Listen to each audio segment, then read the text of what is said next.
Hello, Hobby Toys! So, ako po yung umorder sa inyo, si Kimmerman Studio. And I was about to do this tall geese and bubuin ko na siya.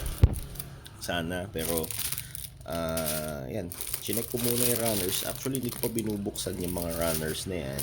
May napansin lang ako dito kasi sa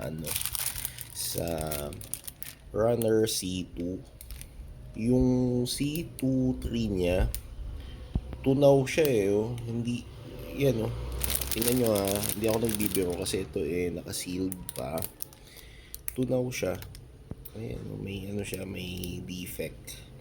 Whereas, yung isang runner C2, ganito yung itsura niya. Supposed to be, ito. Ayan, buo yung C2 na ito. May konting defect lang pero madali namang ayusin. Pero ito kasi, yung isa, tunaw siya oh. So, paano po kaya ito? Mapapalitan nyo po ba ito?